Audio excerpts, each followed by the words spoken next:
आपने पूर्णिया में ये मुहिम जगाने का काम कर रहे हैं। आज ये मसला निश्चित है, चुनाव के बिहार चुनाव के पहले तक ये मसला को सॉल्व करना होगा। इसकी सुरक्षित के लिए मैं आपको एक सांसद महोदय के सामने, पप्पू यादव साहब के सामने मैं एक सवाल रखूंगा कि ताकि ये आवाजें कैसे मजबूत हो, ये मसला कैसे सॉल्व हो। मैं एक डाटा देना चाह रहा हूँ।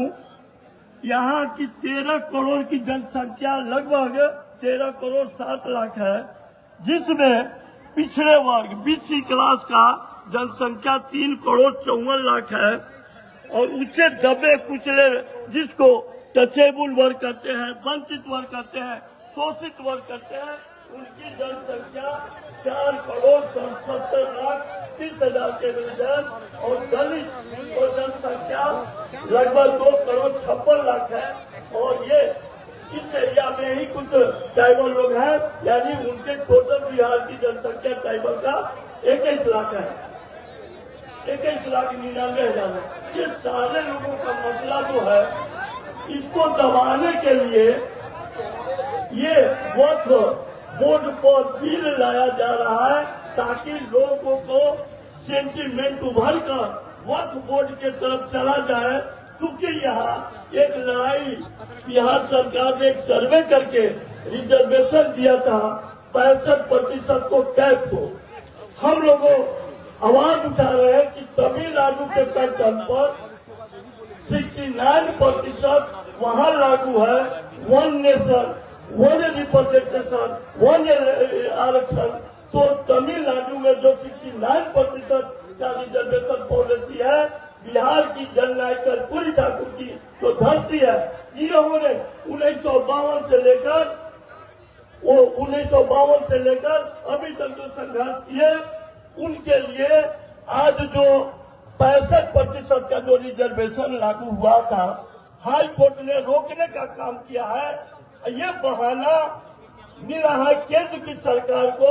हम लोगों का जा रहा है कि 65% को कैप को शेड्यूल लाइन में नहीं डालेंगे तो बिहार में एक भी सदस्य बीजेपी RSS को नहीं जाना चाहिए। इसीलिए आपके खिलाफ ऐसा वक्फ बोर्ड के नाम पर आपको डराया और धमकाया जा रहा है। दूसरा, एक 1949 में BT एक्ट बौद्ध मंदिर ट्रस्ट का मामला है। ये तीनों मुद्दा को लेकर मैं अपील करूंगा माननीय सांसद पप्पू यादव साहब से कि दबे कुचले के अधिकार के लिए आपको आगे आइए। ये अति पिछड़ा के लोग, शोषित वंचित लांछित के लोग आपके साथ देने के लिए तैयार है और पूरे बिहार में ये 6 महीना के अंदर इनको सबक सिखाने का काम हम बिहार के लोग करेंगे। इनको रास्ता रोकने का काम हम बिहार के लोग करेंगे। जय भीम, जय भारत, जय कर्पूरी, खुदा हाफिज।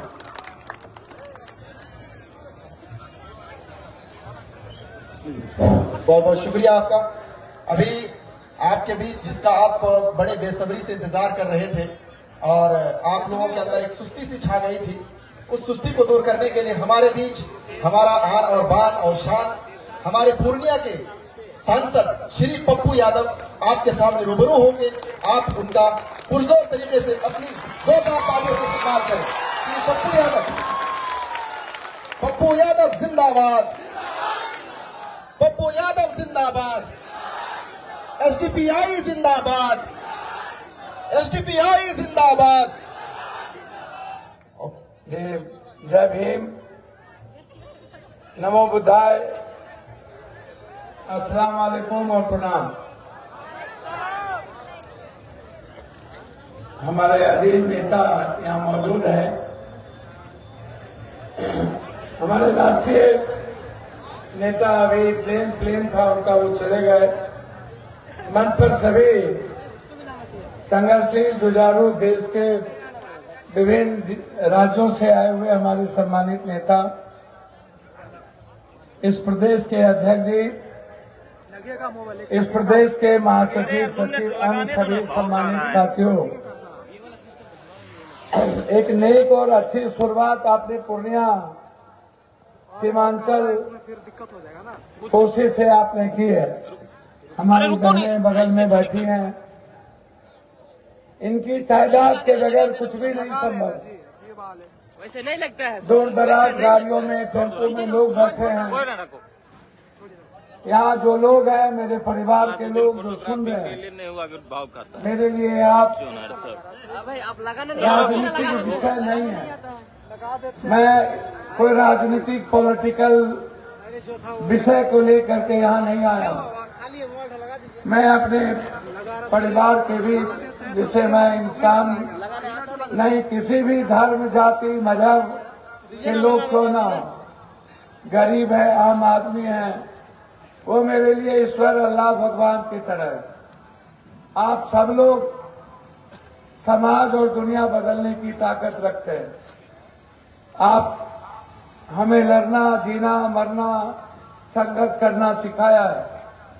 आज एक बड़े मुद्दों को लेकर, सवाल को लेकर के यहाँ हमारी छोटी छोटी बच्चियां, बहनें, कबीर एनआरसी का जब मुद्दा था, सीए का, उस वक्त लगातार कई सालों से हमारे साथ हमारे कई सारे सम्मानित नेता, हमारे सांसद प्रतिनिधि, दिल्ली स्टेट अफरोज बाबू, संजय जी, राजेश जी, हमारे दुर्गा जी, सभी लोग, सभी सम्मानित युवा साथी, युवा शक्ति और इस एसडीपीआई के सभी तमाम प्रदेश के पदाधिकारी, सम्मानित मित्रों, पत्रकार बंधु,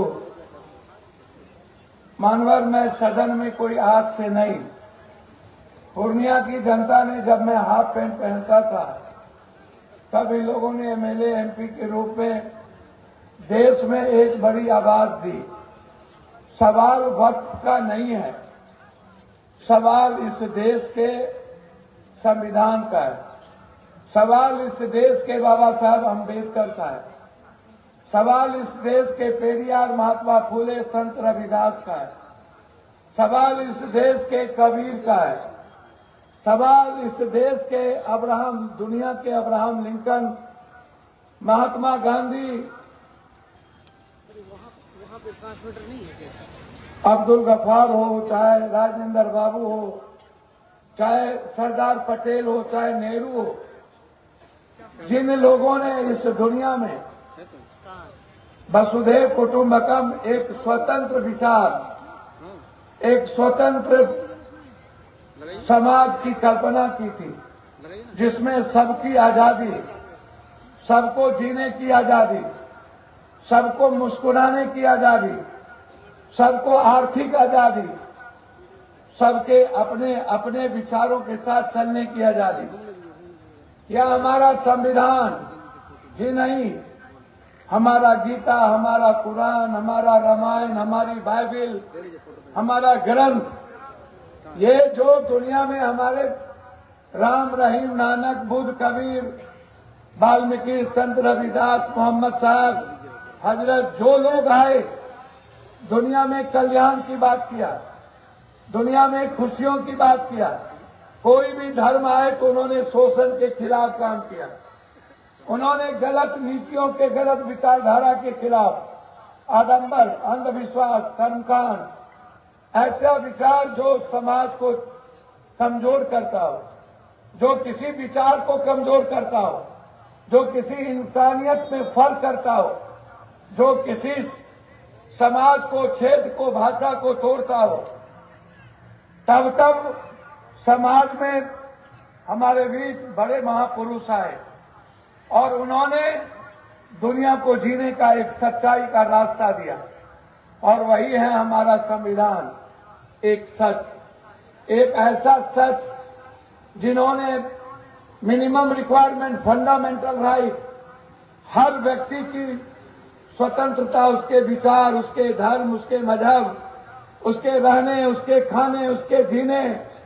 और उसकी इक्वलिटी, एक बैलेंस, समान, कोई बड़ा नहीं, कंप्लीट एक सेम इकोनॉमी, फंडामेंटल राइट ऐसा जो सबको न्याय मिले, एक गरीब आदमी, आम आदमी, मैं बार बार कहता हूं और मैं सदन में भी कहता हूं, आज भी मैं फिर कह रहा हूं, भैया 140 करोड़ की आबादी है। 140 करोड़ में 18 से 20 करोड़ इस्लाम को मानने वाले लोग हैं। उसके बाद सिख है, ईसाई है, बौद्ध धर्म को मानने वाले लोग हैं। उसमें एसटी एससी भी है, ईबीसी भी है। जो लोग अंबेडकर को मानने वाले लोग हैं वो सभी धर्मों की सम्मान रक्षा करते हैं, वो सबकी इज्जत करते हैं, वो संविधान के इतर बात नहीं करते। इसमें 24 से 25-26 करोड़ लोग 140 करोड़ में वो लोग हैं जो अलग विचारधारा, अलग धर्म, जो इंसानियत के लिए वो भी काम करते हैं और सनातन को मानने वाले लोग भी इंसानियत के लिए काम करते हैं। एक तरफ 25 से 26 करोड़ वो लोग, दूसरे तरफ 84 करोड़ वो लोग हैं जिसको 5 किलो अनाज दिया जाता है, जो गरीब है, कमजोर है, जिन्हें भगवान किस्मत भाग समझा दिया जाता है, जिनके पास रोटी नहीं होती, जिनको न्याय नहीं मिलता, 2 वक्त का दाल नहीं होता, 2 वक्त का साग नहीं होता, वो सिर्फ किसी तरह जीते हैं। ये जो बीजेपी वाले हैं, आजाद हिंदुस्तान के बाद पहले भी ये सरकार बनाए थे, अटल बिहारी वाजपेयी जी। मैं उन्हें एक स्वाभाविक प्राइम मिनिस्टर मानता हूं। मैं उन्हें पार्टी कोई हो, लेकिन जब व्यक्ति संविधान को मानकर संविधान को सर्वोच्च मानता है तो व्यक्ति हमारे देश के लिए अम्बेडकरवादी सोच के साथ खड़ा होता है, तो उसकी इज्जत करनी चाहिए। मैं उसकी इज्जत करता हूं, लेकिन 12 साल पहले एक व्यक्ति का इस देश के वजीर के रूप में आना हुआ। उन्हें लोगों ने ताकत दी, उनसे उम्मीद थी, उन्होंने सपना दिखाया था गरीबी खत्म करने का, उन्होंने सपना दिखाया था 15 लाख रुपए का, उन्होंने सपना दिखाया था काला काला धन वापस आएगा और इस दुनिया के गरीबों को हम अमीर बनाएंगे। उन्होंने सपना दिखाया था जाली नोट का, उन्होंने सपना दिखाया था इस एजुकेशन का, उन्होंने सपना सबसे बड़ा, जब वो पीएम बने तो उन्होंने सबसे बड़ा सपना दिखाने का काम किया रात के 12 बजे नोटबंदी का। हमसे गरीब कहते थे कि पप्पू यादव जी आप विरोध क्यों कर रहे हैं, नोटबंदी के बाद तो अमीर लोग खत्म होगा और गरीब अमीर हो जाएगा। मैं यह बात बार बार कहता था ट्वीट पर, सदन में, यह गलत है इस देश के लिए। यह नोटबंदी किसान को भी समाप्त करेगा, आने वाले पीढ़ी के सपने को चूर करेगा, हमारी उम्मीदें खत्म कर देगी, हमारे विश्वास को धक्का लगेगा, हमारी बेटियां और महिलाएं की हाथ खाली हो जाएगी। आम आदमी जो व्यापारी है, छोटा छोटा परचून की दुकान, दूध की दुकान या जिस चीज की दुकान, दवाई की दुकान, सब्जी की दुकान, फल की दुकान, उसकी जिंदगी तबाह हो जाएगी। महिलाओं की किचन, चाहे जिस जात का हो, वह जीने के लायक नहीं बचेगा। हुआ वही कि नोटबंदी के बाद इस मुल्क की इकोनॉमी समाप्त हो गई।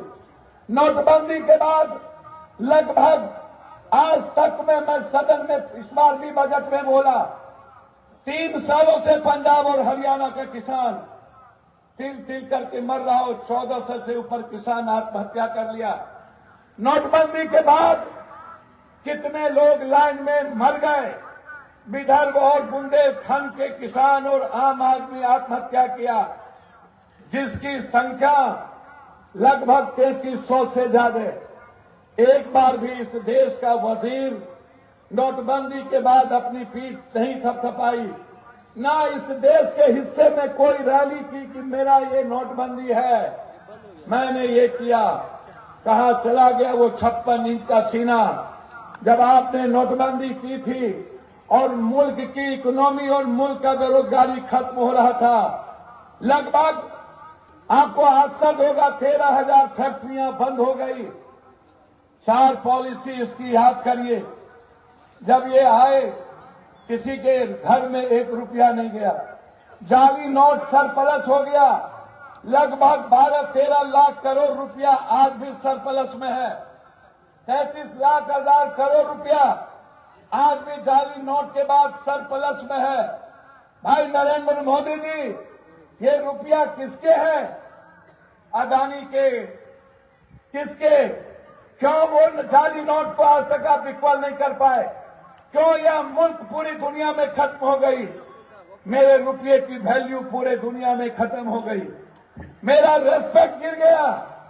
आप कहते थे मनमोहन सिंह के समय, जब देश का रुपया घट जाए, मानवर आज भी इस देश का शेयर मार्केट सबसे नीचे जा रहा है। आज के दिन में। इसीलिए ये सवाल वक्त का नहीं, ये सवाल एनआरसी या सीए का नहीं, ये सवाल हमारी बहनों और बेटियों के तलाक का नहीं। मैं बार बार कहता हूं, हम कितने हैं? 85 करोड़ लोग के बाद जिसको 5 किलो अनाज देते हैं आप, हम सनातन को मानने वाले लोग, हमारी संख्या यदि 100 करोड़ 110 करोड़ की होगी तो अन्य धर्मों को मानने वालों की संख्या 30 करोड़ होगी। हम आगे बढ़ेंगे। कोई भी व्यक्ति अपने देश में रहने वाले अपने पड़ोसी से झगड़ा नहीं करता। मैं नहीं मानता इसको।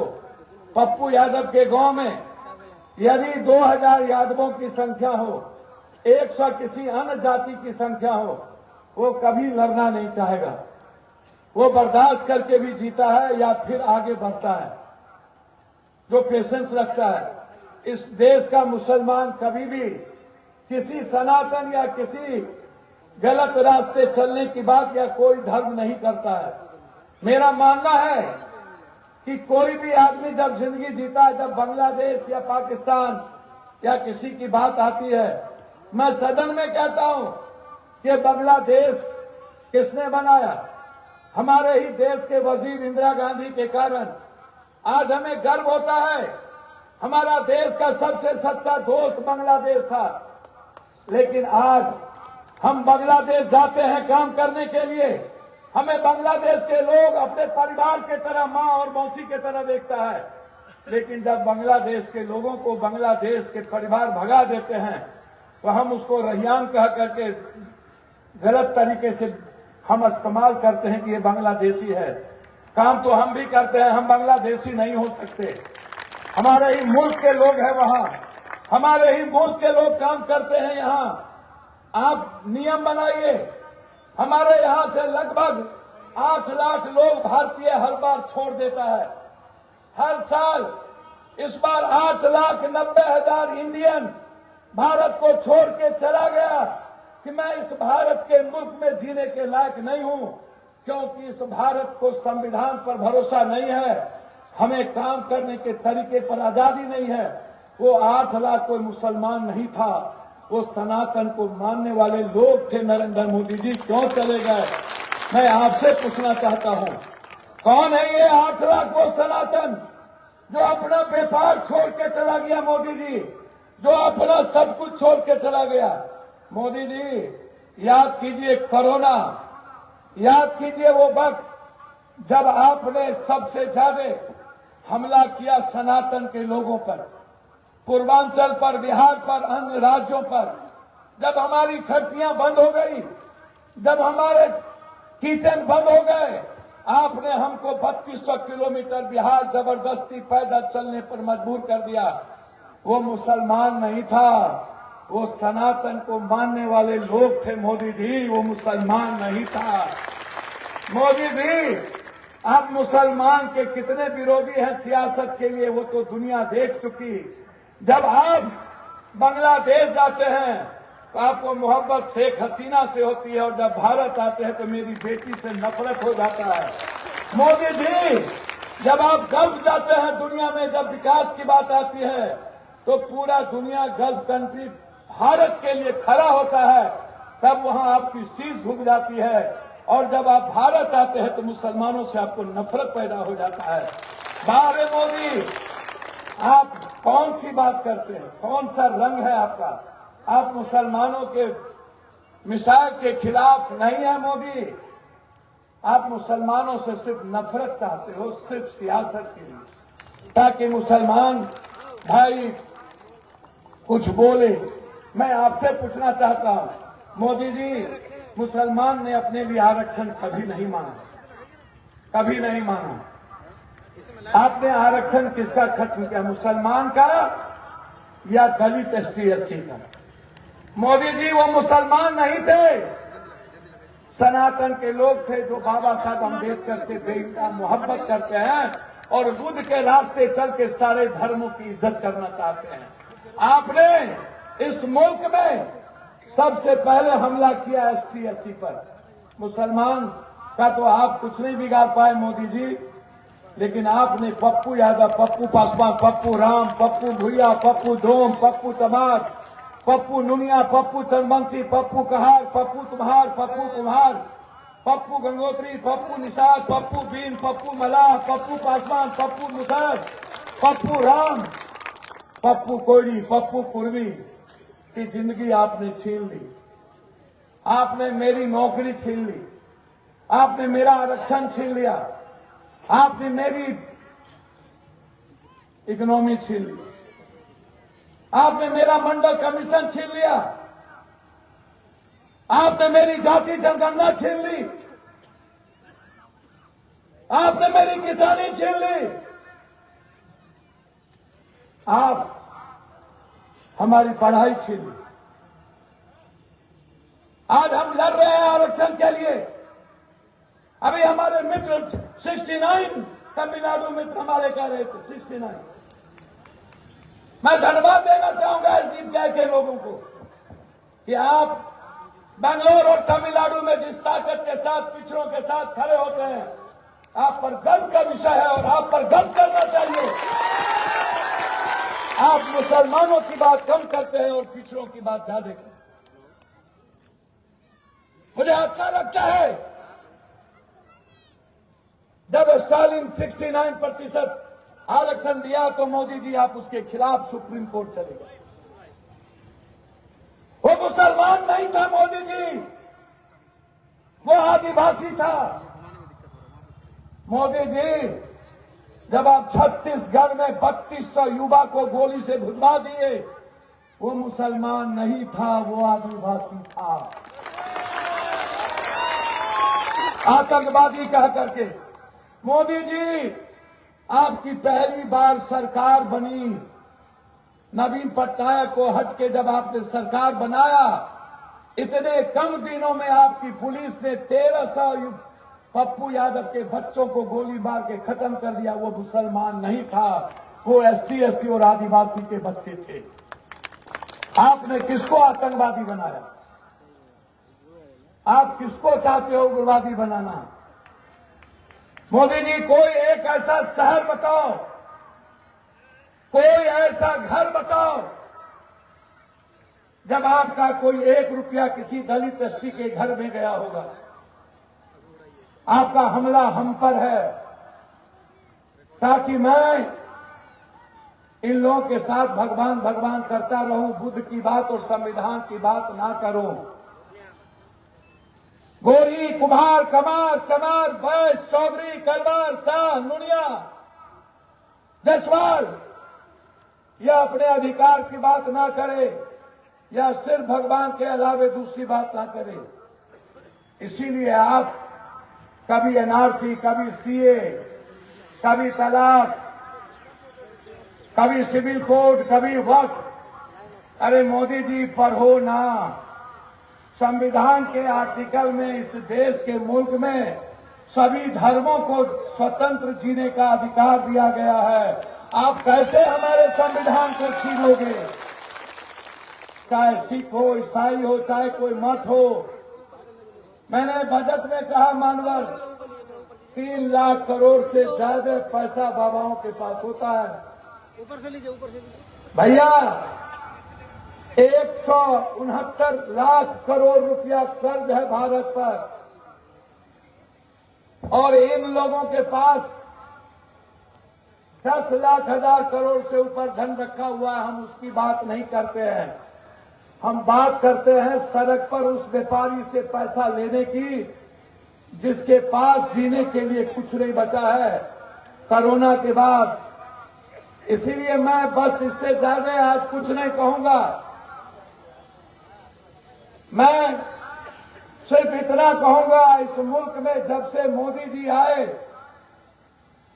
उनके पास इस मुल्क की सबसे बड़ी ताकत, उन्होंने जो झूठ बोला और हमला किया वो थे किसान, जिनको उन्होंने इस भारत के मुल्क का जो सबसे बड़ी ताकत थी, मोदी जी ने उस किसान की जिंदगी को तबाह कर दिया।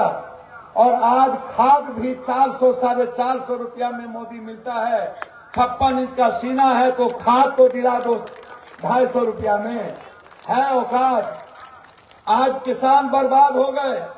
एक तरफ इसी मुल्क में 1.5 साल से मणिपुर, जहां वो मुसलमान नहीं है, या तो वो कुकीज है या तो वो मत्तो है जाति का, वो मुसलमान नहीं है। 100 से ज्यादा बेटियों का बलात्कार, आपने इतने मजबूत प्राइम मिनिस्टर हैं कि मेरी बेटी का बलात्कार होता रहा और आप धृतराष्ट्र के तरह मुख दर्शक बन के हिंदुस्तान में बैठ के मेरी बेटी का तमाशीन बनते रहे। आप कैसा वजीर हो मोदी जी। आप, मुझे लगता है कि आपको सनातन क्या जन्नत में भी आपको तंग करेगा यह लाश जो बेटियां हमारी है। मोदी जी, अरे ईमान है तो अभी भी वक्त है आपके पास। सारी गलतियां को स्वीकार कर लो। आप कैसा प्रधानमंत्री हो। नेपाल जो सबसे छोटा देश है हमें आंख दिखाता है, और पोखरा में चाइना ने सैनिक का एयरपोर्ट बना लिया। तुम्हारी औकात नहीं हुई आज तक एक बार नेपाल को कुछ कर लो। मोदी जी, हमारे हाथ से मुल्क चले गए। श्रीलंका का रास्ता बंद हो गया, बांग्लादेश का रास्ता बंद हो गया, ताइवान और वियतनाम चीन ने अपने मुट्ठी में ले लिया। भूटान का मंत्री चीन में जाके बैठता है। और दुनिया के इतिहास में पहली बार, जब कभी इंदिरा गांधी थी, नेहरू थे, सरदार पटेल थे, लाल बहादुर शास्त्री थे, जिसने कहा था जय जवान जय किसान, किसी ने इस मुल्क की ताकत के तरफ देखने की हिम्मत की तो इंदिरा गांधी ने कड़ा जवाब दिया करता था। आप दुनिया के उतने कमजोर प्राइम मिनिस्टर निकले कि आप जाकर के डर से सरेंडर करते हो ट्रंप के पास, और मेरी बेटी के कमर में रस्सा लगा के हमारे मुल्क में ले आता है। हमारी औकात नहीं होती है इस मुल्क में कुछ बोलने की। हम कैसे देश के लोग थे, हमारे देश के सामने ये हैसियत नहीं थी। लेकिन आज ना तो हम किसानों के लिए लड़ पाते हैं, ना तो हम नौकरी की बात कर पाते हैं। 2 करोड़ नौकरी ही खत्म हो गई। लगभग 33 करोड़ बेरोजगार हो गए लोग। उसमें मोदी जी मुसलमानों की संख्या कम थी। मोदी जी कोरोना के बाद सारी फैक्ट्रियां बंद हो गई। मैं कोई जात और धर्म के लिए मुखालफत नहीं करता हूं। मेरे पूर्णिया में एसडीपीआई के लोगों ने और हमारे ही परिवार और बुजुर्गों ने इस सीमांचल में एक शुरुआत की है। इसीलिए यह मेरा दायित्व था एज ए सांसद इस मुल्क के संविधान को बचाने के लिए आपकी मदद करना। और पप्पू यादव बेटे की तरफ खड़ा है, हम सगे भाई के तरफ खड़े हैं। हिंदुस्तान की वो सदन में वो आवाज, मैंने कोई राजनीतिक नहीं, कोई मतलब नहीं। जब कोई विचारधारा आता है तो उसमें पप्पू यादव की कोई राजनीति नहीं होती। हमें राजनीति नहीं आता। राजनीति आता तो या तो हम नेपाल के पीएम हो गए होते या तो अन्य स्टेट के सीएम हो गए होते। हम भी कहीं चले गए होते, हम भी किसी के साथ समझौता कर दिए होते। मैं मानता हूं कि बिहार बड़ा विचित्र प्रदेश है। अपनों को दूर भगाता है, दूसरों को गले लगाता है। कभी साहबुद्दीन जी आ जाते हैं चुनाव लड़ने, तो कभी अंधे अकबर, कभी कोई, कभी मुफ्ती मोहम्मद सईद। आप दूसरों के घर को अच्छा लगता है, जिया माए मरा मौसी, आपको सौतेला तो अच्छा लगता है, लेकिन अपना बेटा जो दुनिया में सबसे ज्यादा आपकी वकालत करता है, यदि दुनिया में ये औकात किसी के पास है नंगे तार को छूने की, तो अकेला पप्पू यादव को है, या तो प्रियंका गांधी को है, जो खुल के बोलता है। आप सेकुलर पार्टियां को भी उठा के देखो, जो खुल के मुखालफत कांग्रेस के अलावा कोई नहीं करता, एसडीपीआई के अलावा कोई नहीं करता। आप खुल के उठा के देखो, एक भी सेकुलर पार्टियां कोई नहीं करती है मुखालफत। इसीलिए आज पप्पू यादव चाहे आरक्षण का सवाल हो, जाति जनगणना, चाहे वक्त का, चाहे किसी भी चीजों का, ये वक्त, ये जो 100 लाख करोड़ का जो जमीन है मोदी जी, इस पर निगाह को छोड़ दो। ये तो अल्लाह का है, इसको क्यों मुसलमान मानते हो? ये किसी मुसलमानों का मोदी जी नहीं है, ये तो अल्लाह का वक्त है। जहां से दुनिया और तालीम बदलने की तैयारी होती है, यहाँ सियासत नहीं होता है इस वक्त में। मोदी जी कभी कभी धर्म को तो बख्श दो, कुंभ को तो नहीं बख्शे, कम से कम भक्त को तो बचने दो। मोदी जी कुंभ में भी हमारे भगवान को आपने नहीं छोड़ा। 140 साल का कुंभ कह करके, जबकि 12 साल के बाद कुंभ लगता है। कुंभ के पानी को दुनिया का सबसे गंदा पानी बन गया। आस्था की चीज थी, कुंभ मेरा था, जिंदगी मेरी थी, भगवान मेरा है, इबादत मेरा है। मोदी तुमने तो जबरदस्ती भगवान बनने का प्रयास किया। नर्क में भी जगह नहीं मिलेगा किसी, इसलिए आप चिंता न करिए। जिसने कुंभ को नहीं बख्शा उसको कोई नहीं बख्शेगा। अरे पत्रकार बंधु, आप नेता का तो बयान दिखाते हो, लेकिन शंकराचार्य का बयान क्यों नहीं दिखाते हो? शंकराचार्य कहता है कि ये लोग नफरती है, ये लोग मुल्क के सनातन के दुश्मन है। शंकराचार्य का भी तो बयान दिखा लो। शंकराचार्य कहते हैं कि ये जो लोग हैं, ये लोग इंसानियत के, सनातन के दुश्मन हैं, ये गरीब के दुश्मन है, ये भगवान के दुश्मन है। भगवान मेरा है, सनातन मेरी जिंदगी है। गरीब की जिंदगी में सनातन की विचारधारा है। जब तक गरीब की खुशियां नहीं बदलेंगे, तब तक पप्पू यादव चैन से नहीं बैठेगा, ये यहाँ रखेगा। 10 मार्च से सदन में जो हवाउस चलेगा, एक तरफ यदि आरक्षण होगा, दूसरे तरफ जाति जनगणना, तो तीसरी तरफ वक्त भी होगा। आर पार की युद्ध होगी, लड़ाई होगी। तो संख्या में तुम हो सकते हो, लेकिन याद रखना, लड़ने का जज्बा है।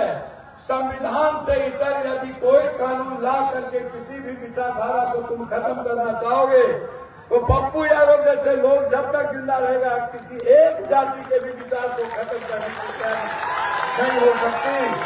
संविधान को खत्म करने की तैयारी नहीं होगा। इन्हीं शब्दों के साथ मुझे लेट हुई, बासी चले गए, डगरवार कई घटना थी।